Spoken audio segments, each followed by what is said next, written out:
Olá, galera, tudo bem? Sejam bem-vindos e bem-vindas. É sempre um prazer enorme, uma satisfação imensa estar aqui com vocês. Vou fazer uma geralzona nas questões do Enem aqui, tá? Um comentáriozão geral em cada questão que a gente tem aqui. Eu estou com a prova azul, tá?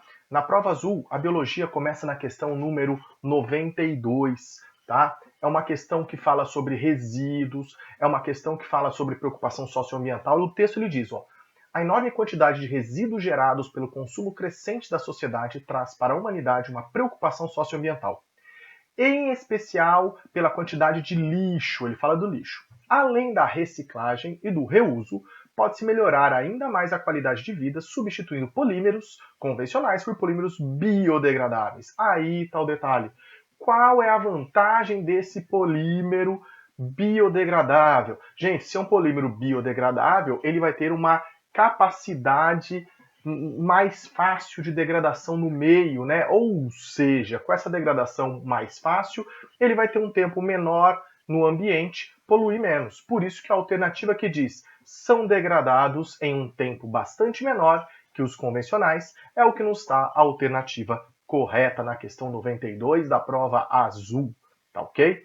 Daí nós temos a questão número 95 da prova azul, que ela fala sobre a questão de fragmentação de hábitats. Galera, uma questão de ecologia que visa conservar a biodiversidade.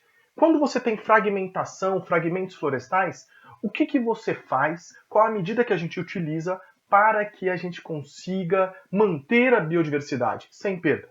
A gente promove a utilização de corredores ecológicos, né, que permitem a intercomunicação entre um fragmento e outro. Por isso, a alternativa correta, a alternativa C, construção de corredores ecológicos na questão 95. Beleza? Uma outra questão é uma questão 97, que na minha concepção dá para você observar pelo lado da química, tanto pelo lado da biologia, que fala sobre o petróleo, sobre a questão do pré-sal. Ele fala lá de grandes reservatórios de grandes reservatórios de óleo leve, petróleo, cadeias pequenas, né? E ele pergunta qual o ciclo na qual esse óleo está ligado. A pergunta é a seguinte: a utilização desse recurso energético acarreta para o ambiente um desequilíbrio em qual ciclo? Se eu estou falando de óleo, eu estou falando do ciclo do carbono. Você vai ficar entre duas alternativas. Uma das alternativas, devido ao aumento de carbonatos dissolvido no ambiente marinho? Na verdade, não. O que acontece é devido à liberação de cadeias carbônicas aprisionadas abaixo dos sedimentos. Lá preso, você começa a liberar essas cadeias carbônicas que estão lá. A alternativa D para essa questãozinha, bem simples, mas que exige um cuidadinho de vocês, tá ok? A próxima questão que a gente tem é a questão 101, uma questão que meus alunos lá, a gente falou bastante, né, sobre a questão de especiação. Ele coloca pra gente um ambiente A que sofreu um isolamento I, que é um isolamento geográfico, uma separação desses ambientes. Ele cita as variações dentro das subpopulações em momento C, e depois ele tem uma representação no momento D, onde ele diz pra gente que nesse momento D você tem o quê?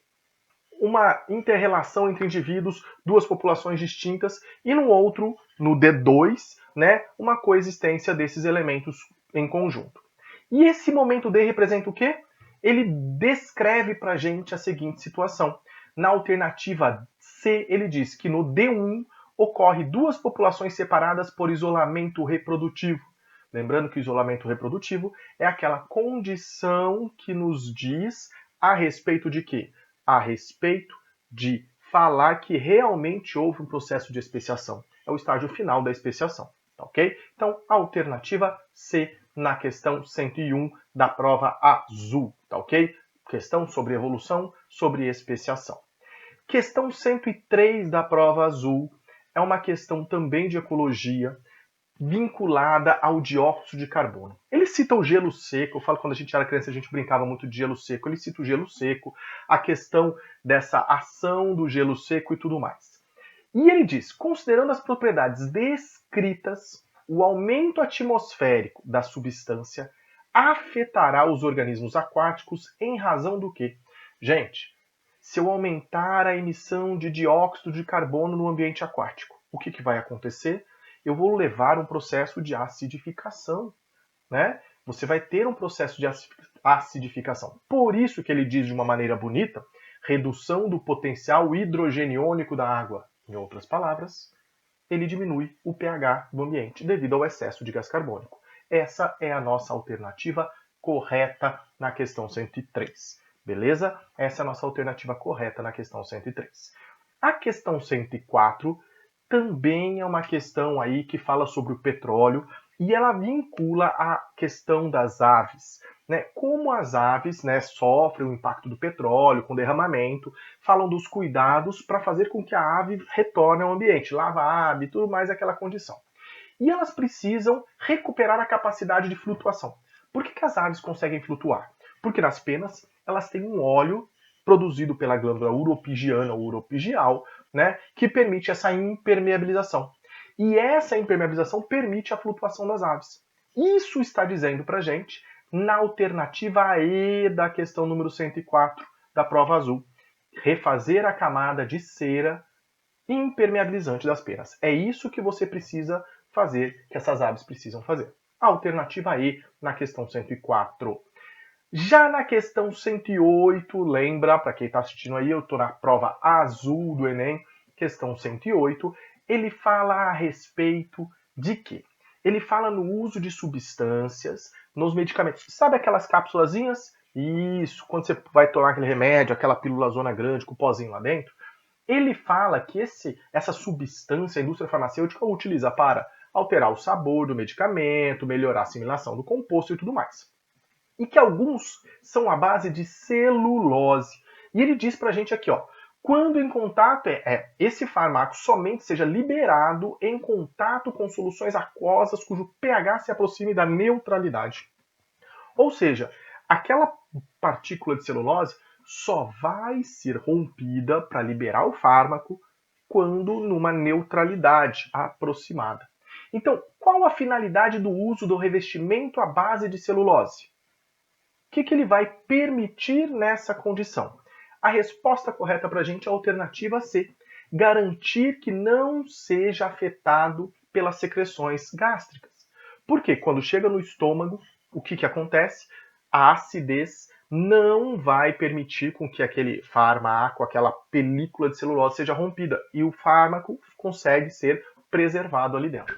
Beleza? Alternativa C na questão 108, aí uma questãozinha que vale uma interpretação, mas se você olhar as alternativas, você vai perceber que são alternativas bem significativas aí, tá? Daí nós vamos para a questão número 115 da prova azul. Gente, uma questãozinha bem de boa. Vou falar para vocês, ó. Ele fala que em instituições acadêmicas, eles estão fazendo o quê? Inserindo genes em genomas de plantas que possam codificar produto de interesse. Gente, quando eu pego um gene e insiro em outro indivíduo, nada mais é do que uma transgenia. Eu estou falando de um produto transgênico, de uma transferência genética de um indivíduo em outro, ok? Isso nos dá como correta a alternativa B de ônibus para a questão número 115, tá? Transgenia. Muito atentos aí. Questão número 117. É uma questão muito legal. Eu sempre dou aula, eu sempre falo sobre o câncer, a gente sempre estipula o câncer. E ele fala de uma nova técnica para o tratamento, que utiliza raios de luz infravermelho, fótons de luz, né, para destruir tumores. E para isso, ele utiliza anticorpos. Gente, se é uma nova técnica, você vai olhar nas alternativas, você não vai adicionar nem radioterapia, nem quimioterapia, porque ele está falando de uma nova técnica, tá? E nem cromoterapia, porque é uma terapia que não tem a ver com essa destruição. Se eu estou utilizando raios de luz e anticorpos para combater um determinado tumor, eu estou analisando e utilizando uma chamada fotoimunoterapia. Foto, a luz, imuno, a utilização de anticorpos na terapia no tratamento contra tumores. Nessa questão 117 da prova azul, a alternativa D de jeans para essa questão, beleza? Já a questão 118 é uma questão sobre artrópodes, bem simples, evolutiva, que todo mundo sabe. Qual a característica importante dos artrópodes que permite um sucesso adaptativo ao ambiente terrestre? O que permite a aranhas, escorpiões, carrapatos e ácaros, que foi o que ele citou no texto, sobreviver no ambiente terrestre? O exoesqueleto, né, galera? A existência do exoesqueleto constituído por quitina, que auxilia no controle hídrico corporal. Facinho, eu sei que vocês mataram essa pau. Tranquilo, questão 118.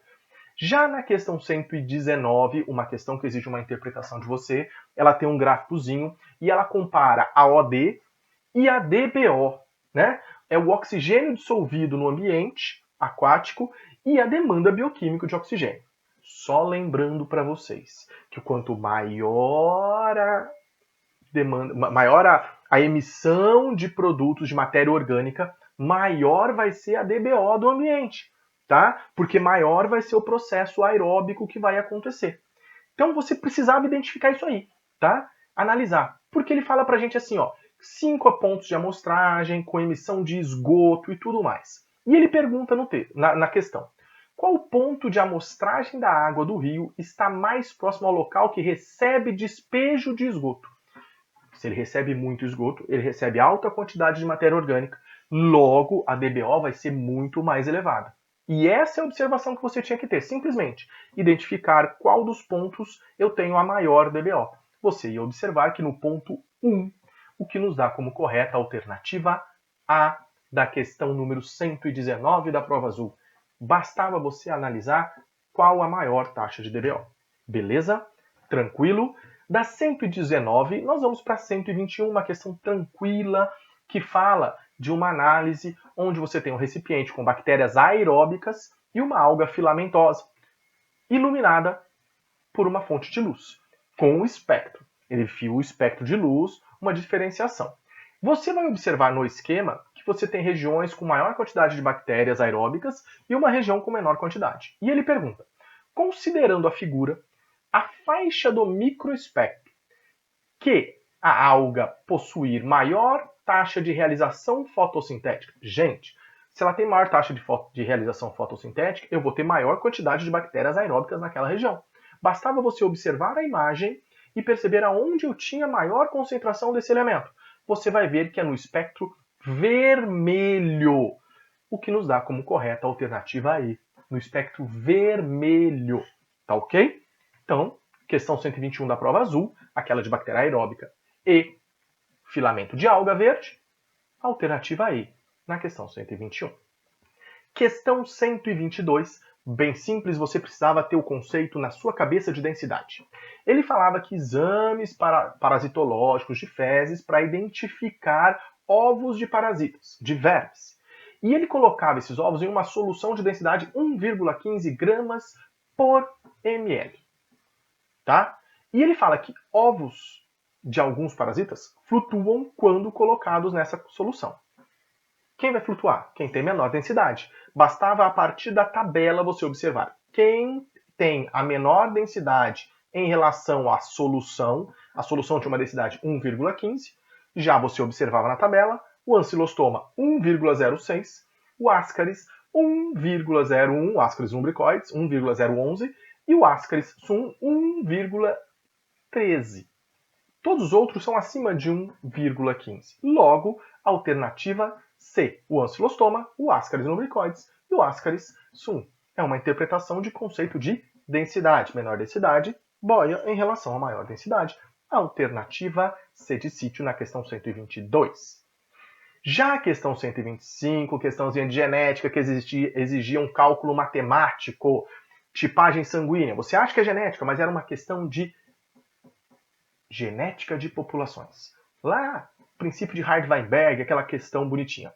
Ele fala que a quantidade de indivíduos tipo O é 25%. Tipo O, ele colocou na tabela, é R ao quadrado. Então é 0,25 ao quadrado. Ou seja, a frequência do alelo izinho é 0,5. Você bastava calcular a frequência do alelo izinho e ele falou que a frequência de homozigotos A é de 16%. Homozigotos A é o P ao quadrado. Você dava 0,4. Então é 0,4 de isão A, 0,5 de izinho, o que sobrava era de isão B, 0,1. E ele queria porcentagem de doadores compatíveis com quem é do grupo B. Então, alguém que pode doar, Porcentagem de doadores compatíveis para o grupo B. Quem pode doar para o B? O O e o B. Então você tinha que somar a frequência desses elementos de grupo B e de grupo O. Tá ok? Você vai chegar na resposta de 36% para essa questão. Tá ok? São os 25% do grupo O, tá? Mais os 11% do grupo B, o que nos dá 36%, a alternativa D de jeans. Se você não conseguiu fazer continha, entre em contato que a gente faz para você. Beleza? Questão 127. Eu fiquei meio assim com a 127 porque ele cita pra gente plantas pioneiras, né? A questão de sucessão, aquela que inicia o processo de cicatrização de um ambiente e que produzem grande quantidade de sementes. Quando a gente pensa em pioneira, você pensa em líquen e tal, líquen não produz semente, aquela coisa. Mas o que ele está querendo dizer pra gente são as gramíneas, né? Você pode imaginar as gramíneas, aquelas plantas que primeiramente aparecem numa área devastada naquele início. Tá? E o que a gramínea vai fazer nessa restauração? É o único que você pode pensar, tá? Qual a importância dessa gramínea? Ela vai permitir uma estabilização hídrica, uma estabilização da umidade, porque ela vai se acumular ali e vai permitir uma elevação da umidade naquela determinada região. É a única alternativa mais coerente. Eu sou bem honesto, eu não gostei muito dessa questão, porque quando você fala em planta pioneira, meus alunos já sabem, são os líquens, aquela associação de algas e fungos que são os primeiros, ou você também fala, como plantas pioneiras, as briófitas, tá? As briófitas, os musguinhos que chegam lá, eles não produzem semente e tudo mais. Mas, na condição de planta pioneira, com grande quantidade de semente, pensamos em gramíneas, e nessa condição, aquele acúmulo de gramínea consegue reter uma umidade, estabilizar a umidade daquele ambiente. Questão 127, prova azul, a alternativa C de sítio. Já a questão 129 é uma questão também sobre câncer, sobre agentes antitumorais. Ele colocou a ação de um quimioterápico, pôs controle e a aplicação em 5 pontos, e a aplicação de células normais sem o quimioterápicos. Controle e o grupo a ser analisado. E ele pergunta, qual quimioterápico deve ser escolhido para o tratamento desse tumor? Galerinha, importante você ter essa ideia. Se eu quero usar um quimioterápico, ele tem que destruir células cancerígenas e destruir o menor possível de células normais. Ou não destruir nada. O que você vai buscar no gráfico?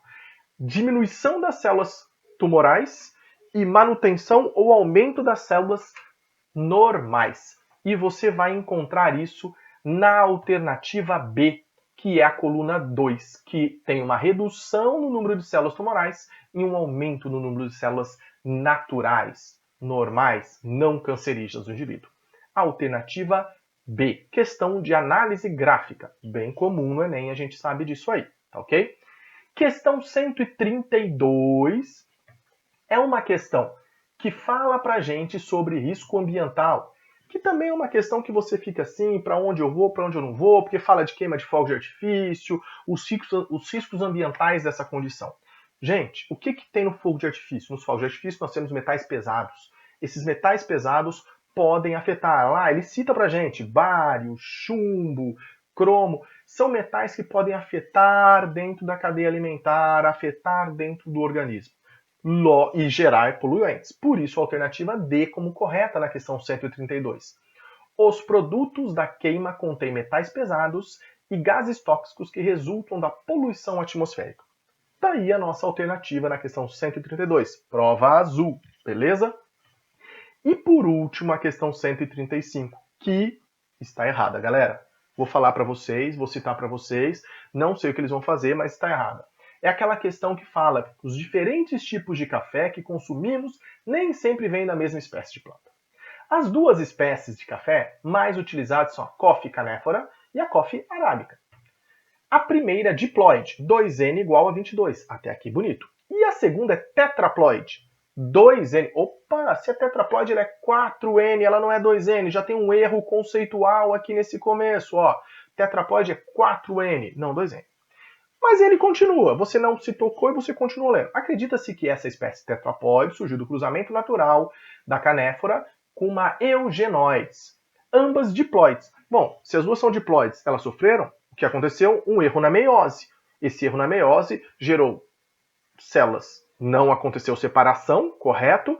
gerou células diploides e manteve células diploides. A meiose, ao invés de ser reducional, ela acabou sendo equacional, manteve o número de cromossomos. Isso nós chamamos de euploidias, né? Essa alteração. Qual a alternativa que estão cogitando? Primeiro, em todas as alternativas ele cita a questão meiose gamética. Lembra que nos vegetais a meiose é zigótica. Opa, não! Nos vegetais a meiose é espórica.